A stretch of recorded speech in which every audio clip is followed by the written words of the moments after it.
Bonjour à tous.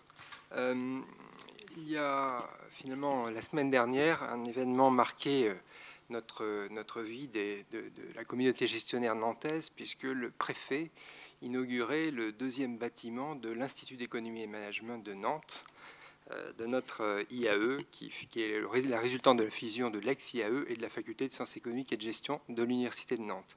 Projet lancé par Bruno Henriet dans cette salle que je salue au passage.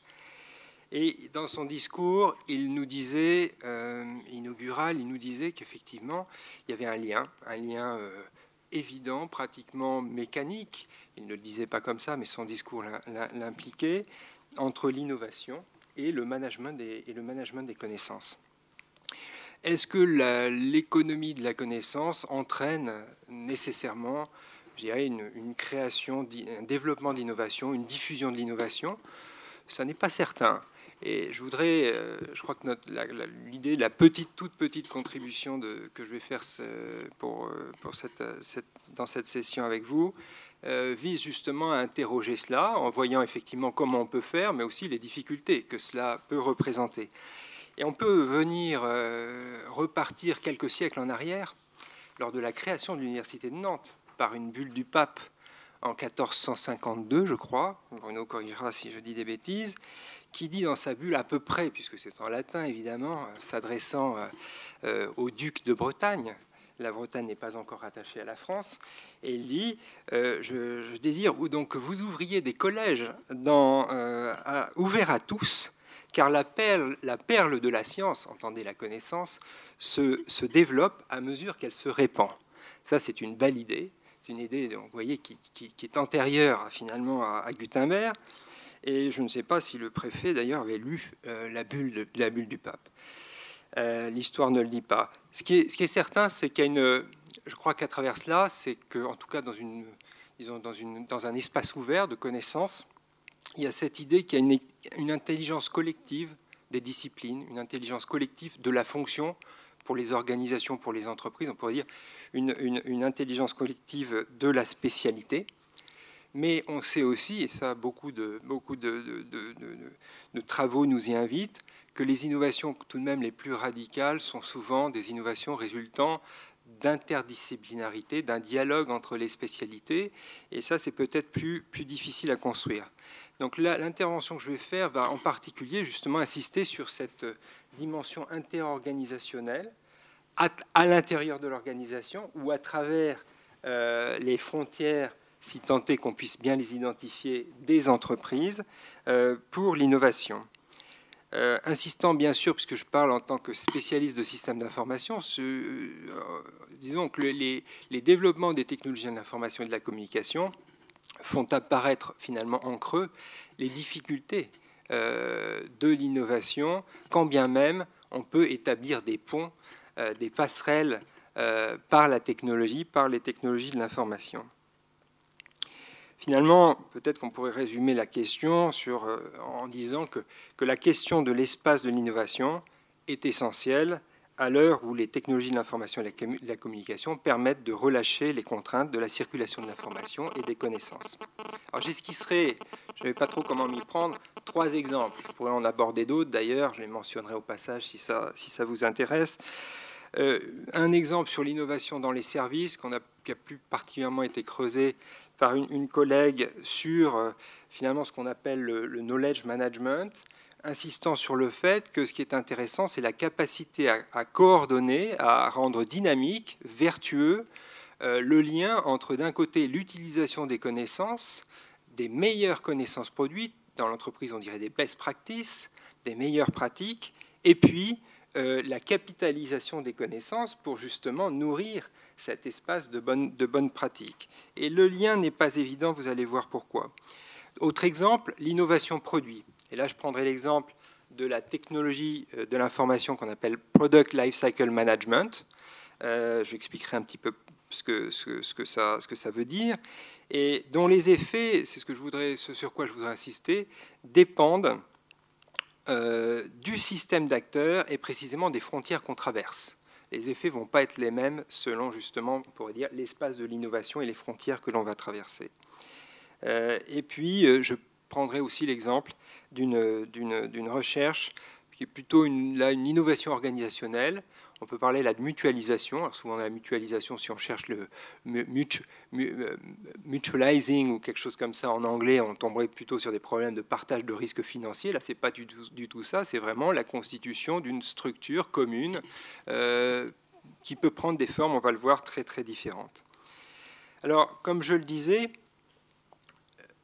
l'un des enjeux, grands enjeux du knowledge management, c'est de lier l'utilisation de la connaissance, l'utilisation des meilleures connaissances à la capitalisation qui permet justement d'y accéder, sans quoi elle reste cachée, privée, utilisée simplement par certaines personnes. L'utilisation des connaissances est une manifestation de la compétence individuelle, évidemment, mais qui dépend d'un contexte professionnel, d'une organisation spatiale et temporelle, de la collective, de la fonction ou de la profession. Si on prend le cas des avocats, si on prend le cas des consultants, si on prend le cas des auditeurs, ils n'ont pas du tout les mêmes, disons, les mêmes façons de travailler qui sont liées à ces contextes professionnels. Alors que la capitalisation des connaissances, elle est perçue tout de suite, instinctivement, comme le dessaisissement d'une compétence au profit d'autres qui éventuellement peuvent même être des concurrents, même si c'est une concurrence interne. Par exemple, pensons aux consultants dans une même ligne d'offres d'une entreprise de conseil. Et dans ce cas-là, les travaux montrent que les ressorts de l'utilisation des connaissances et les ressorts de la capitalisation des connaissances ne sont pas les mêmes. L'utilisation des connaissances est donc très liée finalement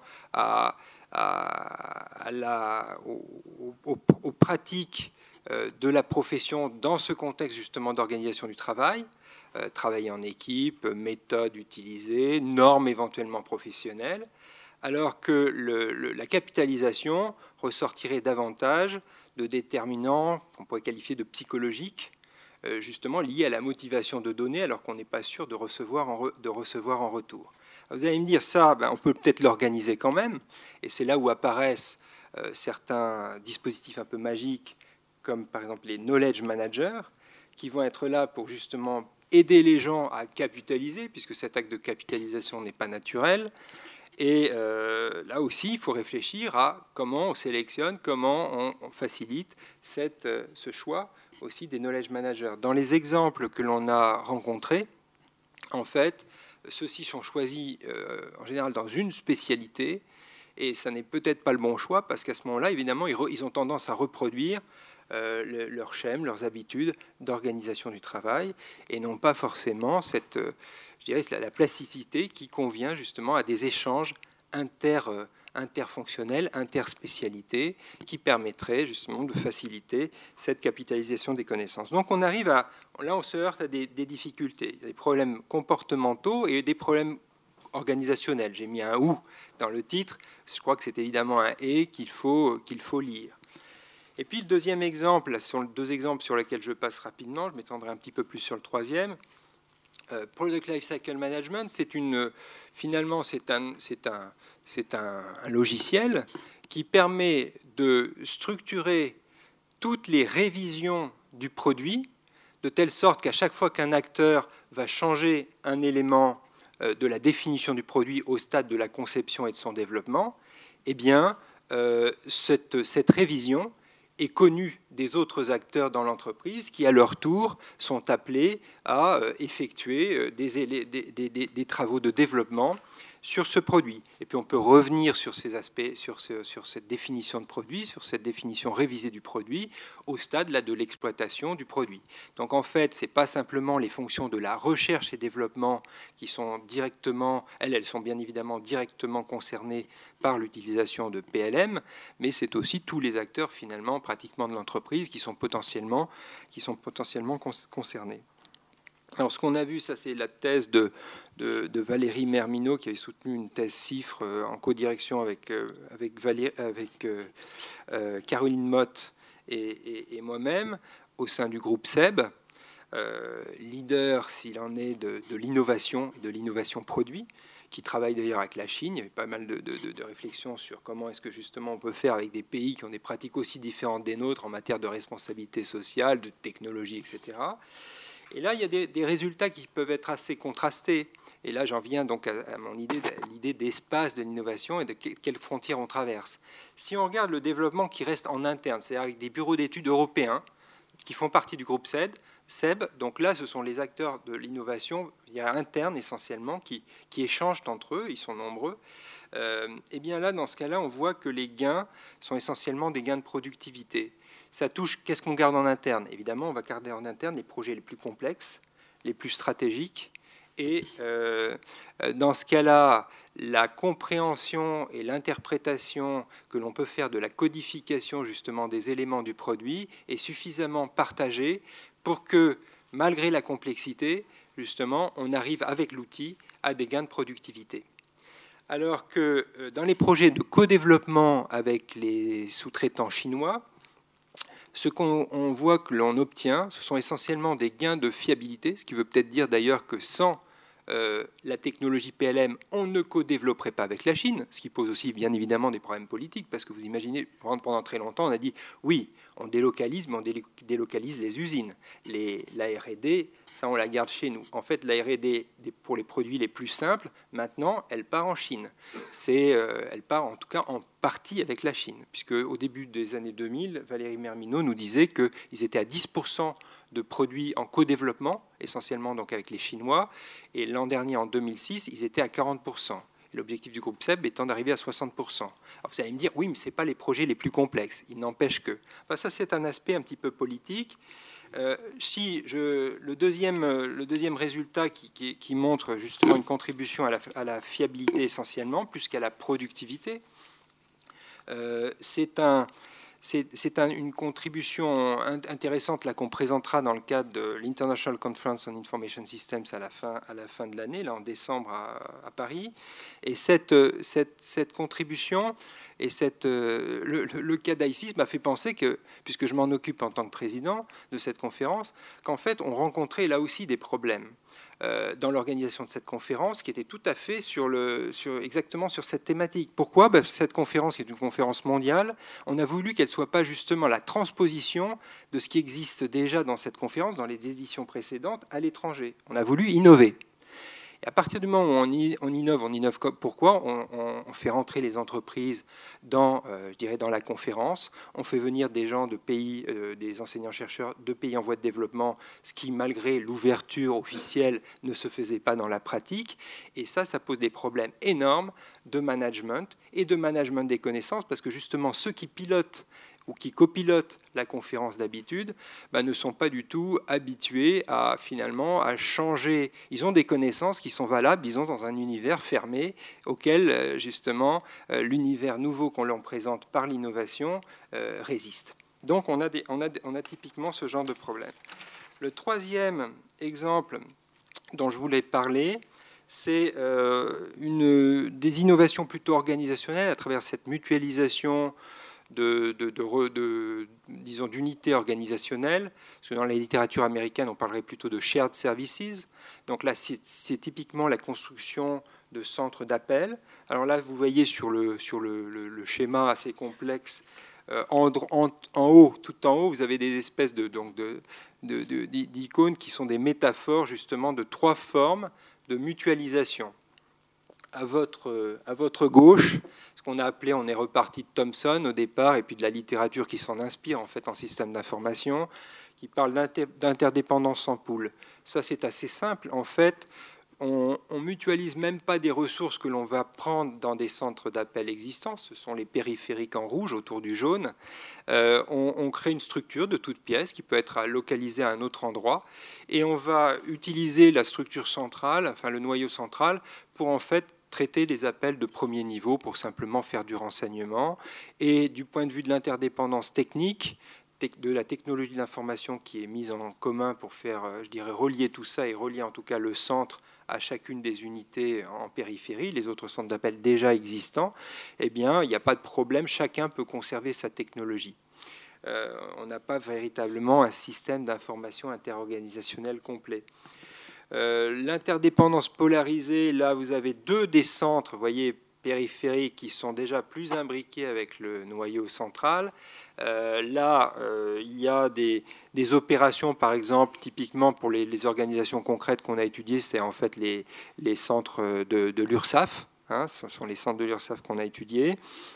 Il y a par exemple des renseignements de type juridique qui demandent une beaucoup plus grande technicité, une beaucoup plus grande connaissance de l'évolution de la réglementation, sur lesquels donc, les agents vont apporter des réponses. Et les deux unités qui se rapprochent du noyau central, ce sont des unités où là, l'une, par exemple, ils vont avoir une espèce d'alliance de complémentarité, c'est-à-dire une unité va répondre sur certaines questions un peu plus techniques, parce que la réglementation est considérée comme assez technique, et puis l'autre va répondre sur d'autres points de la réglementation. Vous voyez ? Et puis enfin, à droite du schéma, vous avez l'interdépendance mutuelle, où là, on accède au fichier client et on peut opérer dessus. C'est-à-dire ce qui suppose, théoriquement, donc un accord sur, finalement, pour rentrer dans la gestion de l'autre caisse. Puisque ce qui se passe, c'est qu'à ce moment-là, on a eux, ils appellent ça un centre d'appel virtuel.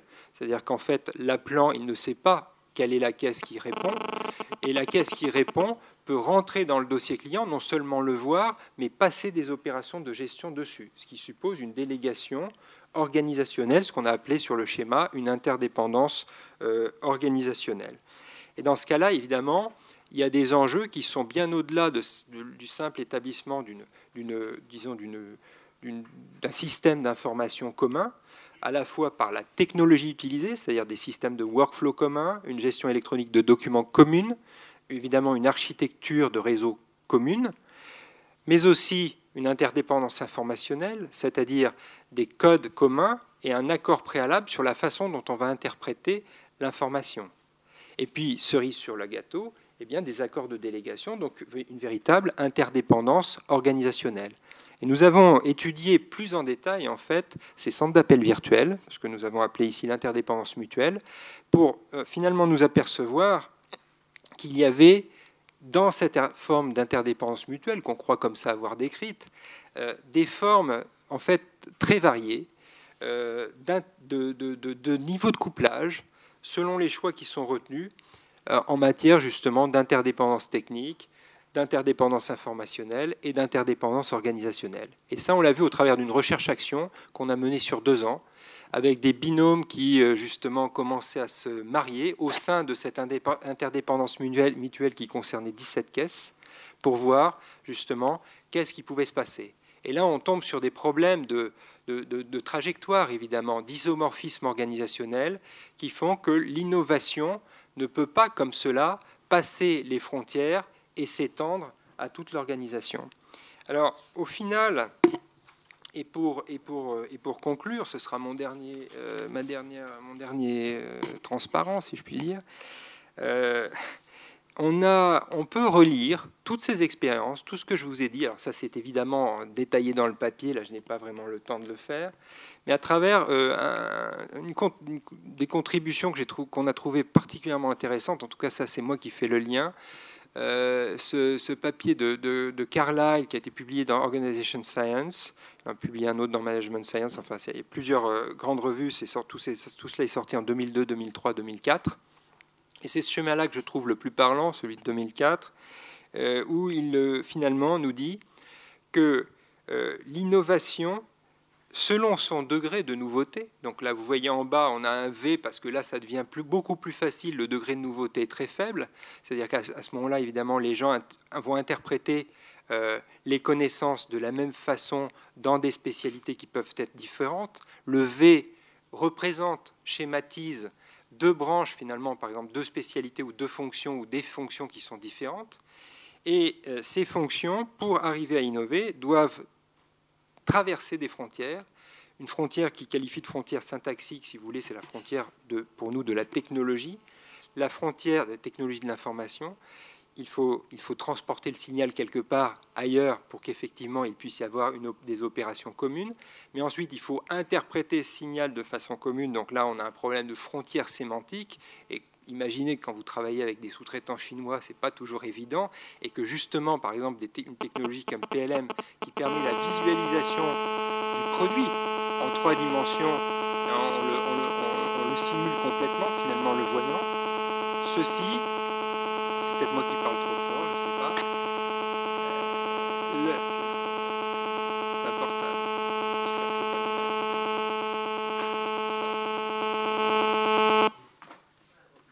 Merci. C'était pas le mien. Donc, je disais qu'il y a cette frontière sémantique sur finalement l'accord sur l'information, et puis une frontière politique, c'est-à-dire une fois qu'on est d'accord sur effectivement la façon d'interpréter ce que l'on échange et la possibilité de l'échanger par la technologie, eh bien la question qui se pose, c'est quels sont les enjeux et qu'est-ce qu'on autorise l'autre à faire, et réciproquement, ce qui suppose des contrats, ce que disait tout à l'heure aussi Valérie. Alors, bon, un des points analytiques, et c'est le seul sur lequel je voudrais insister, de Carlyle, c'est que plus les différences entre les spécialités sont importantes, évidemment, plus les liens de dépendance à l'intersection des spécialités augmentent la complexité et l'effort requis pour partager et évaluer les connaissances et évidemment leurs conséquences. Alors ça, c'est très important parce qu'on ne le voit pas souvent. On se dit, alors c'est déjà d'accord, on va arriver à innover en étant ensemble, mais ça suppose effectivement de faire une analyse fine, et ça il donne bien à le voir dans ses papiers, des liens de dépendance qui sont créés et qui sont fonction en fait du degré de nouveauté qu'on va apporter dans l'innovation. Alors en conclusion, je dirais que Pie II, notre pape créateur de l'université de Nantes, avait une bonne intuition. Mais dans l'entreprise, pour innover, il faut non seulement manager des connaissances, mais franchir des frontières internes dans l'organisation entre les différentes fonctions et spécialités, et avec des partenaires, évidemment. Le plus souvent, on n'innove pas tout seul. Les progrès des technologies de l'information, de PLM à Internet, et je pourrais aussi vous parler de la façon d'organiser la R&D dans d'autres entreprises, des méthodes de gestion des connaissances ou de management des connaissances. Moi, je parlerais plutôt de management des connaissances. C'est le titre que je donnerais finalement à ma contribution. Peuvent permettre, aujourd'hui permettent le codage et le transfert, ou plutôt le transport, tout simplement. Parlons du transport de connaissances ou d'informations. Mais les organisations sont bâties sur des processus. Et donc, il faut les reconstruire quand on est dans l'entreprise étendue, quand on tisse des partenariats pour innover. Et c'est une tâche ardue qui s'appuie sur des accords politiques.